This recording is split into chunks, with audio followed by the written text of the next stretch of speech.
ద్రవ్య వినిమయ bill budget సమావేశాలు తెలంగాణ రాష్ట్ర అసెంబ్లీలో కొద్ది రోజులుగా జరుగుతూ ఉన్నాయి. అయితే బీఆర్ఎస్ పార్టీకి చెందినటువంటి మాజీ మంత్రి కేటీఆర్ నిన్న ఆ బిల్లు మీద మాట్లాడాల్సినప్పుడు లేచి మరి రేవంత్ రెడ్డి కాంగ్రెస్ ప్రభుత్వం ఇచ్చినటువంటి హామీలు నెరవేరుస్తూ ఉందా అంటూ ఒక్కొక్కటి పాయింట్ తీసుకుంటూ మాట్లాడుతూ ఉన్నాడు. కాంగ్రెస్ ప్రభుత్వం వచ్చి కేవలం 15 నెలల పాలన జరుగుతూ ఉంది. కాంగ్రెస్ ప్రభుత్వము వచ్చినప్పుడు మనము కేసీఆర్ ప్రభుత్వం ఏం చేసింది 9.5 సంవత్సరాలు తెలంగాణ రాష్ట్రాన్ని అంటే 7 లక్షల కోట్ల అప్పుల పాలు చేసి రేవంత్ రెడ్డి గారి ప్రభుత్వానికి అప్పచెప్పింది.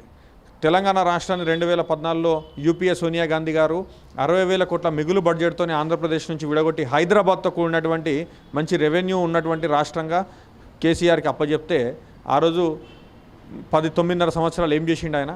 కేవలము ఏదో ఒక రోడ్లను తవ్వుకుంటా మళ్ళీ వేసుకుంటా, లేకపోతే అవసరం నుంచి ఒక బ్రిడ్జిలు కట్టుకుంటా, లేకపోతే అవసరం లేని కొన్ని చెక్ డ్యామ్లు కట్టుకుంటా కూలగొట్టుకుంటా. ఇప్పుడు కాళేశ్వరం అనేది ఒక కాన్సెప్ట్, అది కూడా మీరు చూసుకుంటే కూలిపోవడం జరిగింది కొన్ని జాగాలల్లో. సో ఇలాంటి అట్లనే మీరు కరెంట్ బిల్లులు పెంచిండు, బస్ ఛార్జీలు పెంచిండు, అన్నీ చేసుకుంటూ వచ్చినా కానీ 7 లక్షల కోట్ల అప్పులు చేసిండు. 7 లక్షల కోట్ల అప్పులు చేసిండని చెప్పి ఎవరో ప్రతిపక్షాలు చెప్తలేరు. Controller and auditor general central మన ఏమంటారు అపాయింట్ చేసినటువంటి ఒక స్వయం ప్రతిపత్తి కలిగినటువంటి వ్యవస్థ అది. వాళ్ళు చెప్తా ఉన్నారు 7 లక్షల కోట్ల అప్పులు చేసినటువంటి కేసీఆర్ అని. అట్లనే ఎఫ్ఆర్బిఎం అప్పుల లిమిట్ 30% మించొద్దు అంటే దాన్ని 33-34% తీసుకుపోయినటువంటి ఘనత కేసీఆర్ది. కేటీఆర్ అంటున్నాడు తెలంగాణ జాతిపిత కేసీఆర్. జాతిపిత కాదు ఆయన, అప్పుల పిత. తెలంగాణ రాష్ట్రాన్ని వడ్డీలు కట్టేలాగా చేసినటువంటి వడ్డీల పీత కేసీఆర్. అప్పుల పిత, వడ్డీల పీత కేసీఆర్. ఇప్పుడు మళ్ళీ అదే విషయానికి వస్తే కాంగ్రెస్ ప్రభుత్వం ఏం చేస్తలేదు అంటున్నాడు.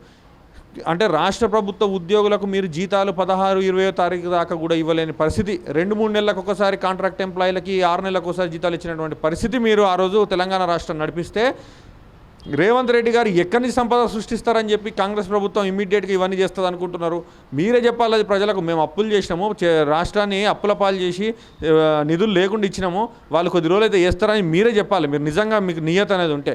కాబట్టి కేటీఆర్ మాట్లాడే ముందు నీ గతం గుర్తుంచుకో. ఇంకోటి నువ్వు ఏమంటున్నావు, డ్రోను రేవంత్ రెడ్డి గారి ఇంటి మీద ఎగిరేస్తే ఊకుంటారా, వాళ్ళ ఇంట్లో భార్య పిల్లల్ని ఫోటోలు తీస్తే ఊకుంటారా అంటున్నాడు. నీది ఇల్లు కాదు. ఆ రోజు డ్రోన్ అనేది జన్వాడ ఫామ్ హౌస్ కేటీఆర్ కలిసి ఇక్కడ ఉన్నది అని చెప్పి నిరూపించడానికి ఆ రోజు మల్కాజ్గిరి ఎంపీగా ఉన్నటువంటి రేవంత్ రెడ్డి గారు అది డ్రోన్ కెమెరాస్ మీరు ఎందుకంటే ఎట్లా లోపల రాణిస్తలేరు, ఫోటోలు బయటికి రాణిస్తలేరు కాబట్టి డ్రోన్ ద్వారా ఫోటోలు తీసి ప్రజలకు చూపించడం జరిగింది. అయితే ఆ ఫామ్ హౌస్ నాది కాదు, అది నేను లీజుకు తీసుకున్నా, వేరే ఫ్రెండ్ది అని చెప్పినటువంటి మాట నీది.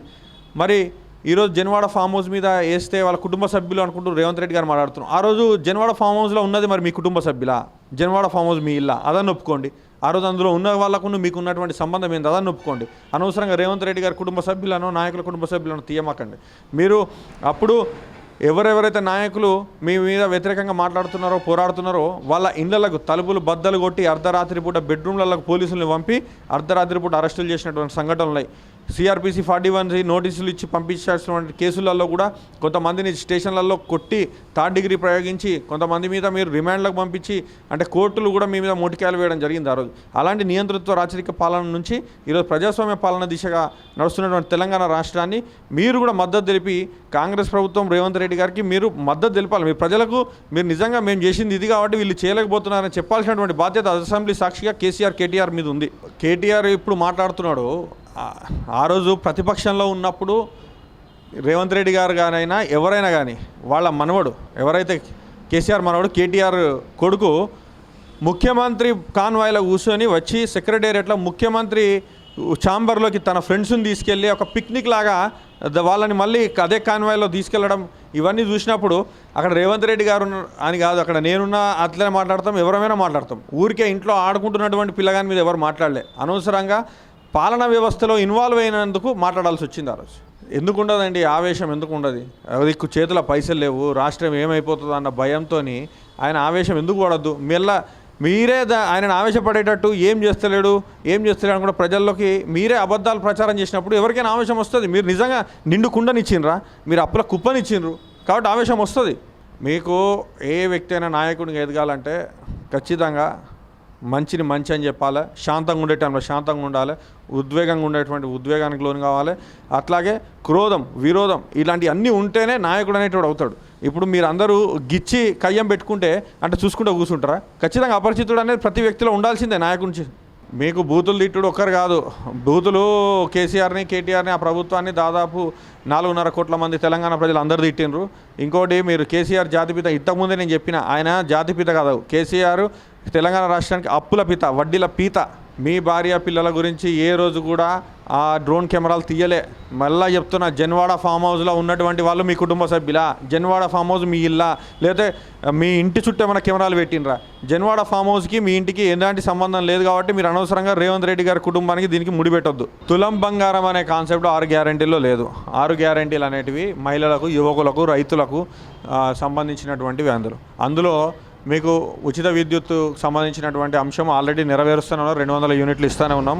ఉచిత బస్సు ప్రయాణం అనేది రాగానే డిసెంబర్ 9 స్టార్ట్ చేసినారు. అది కూడా మహిళలకు ఉచిత బస్సు ప్రయాణం నడుస్తూ ఉంది. ఇంకోటి పిల్లలకి ఎడ్యుకేషన్కి సంబంధించినటువంటి అందులో 6 గ్యారంటీలో ఒక అంశం ఉంది.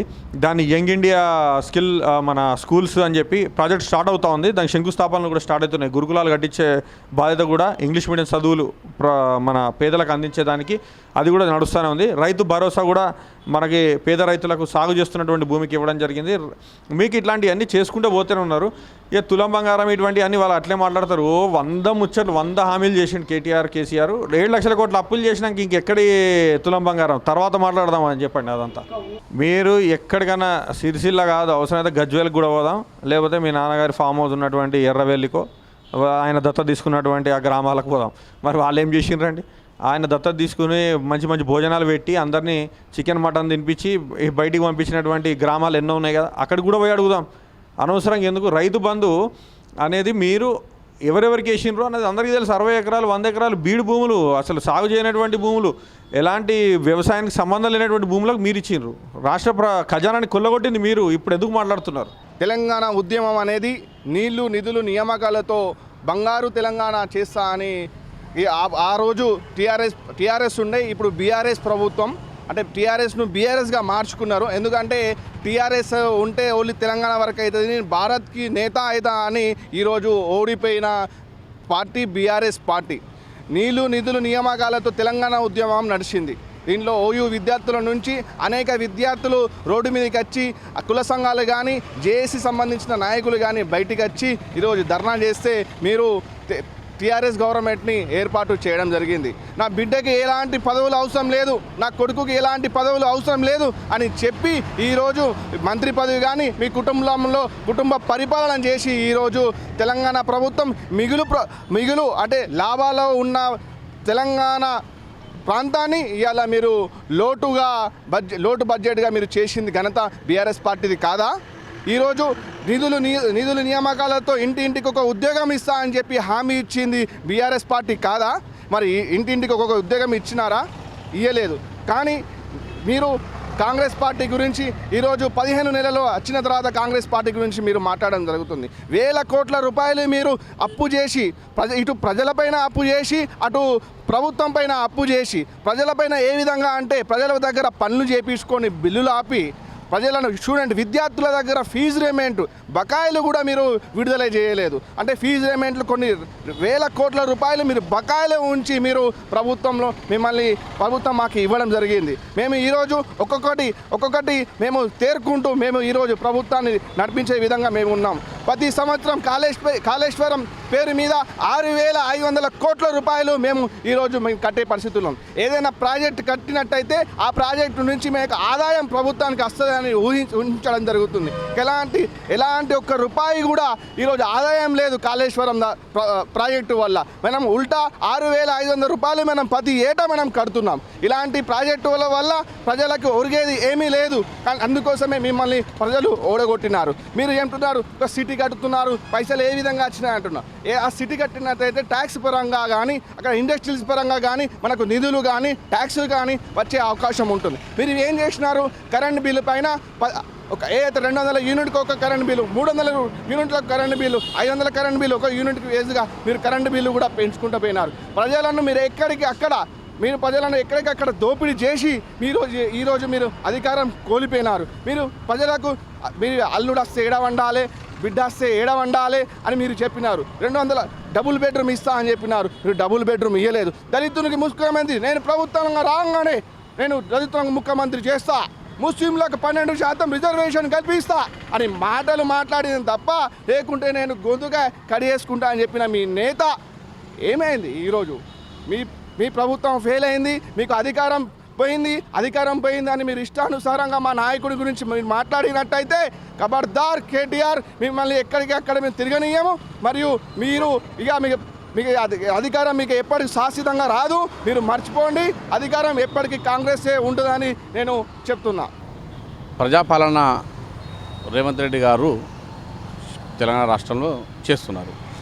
ప్రజాపాలన వచ్చిన తర్వాత రేవంత్ రెడ్డి గారు ఏ స్కీము కంప్లీట్ చేద్దామన్నా కానీ ఖజానాలో గుండు సున్నబెట్టి పోయిన చరిత్ర కేటీఆర్ వల్ల అయ్యేది.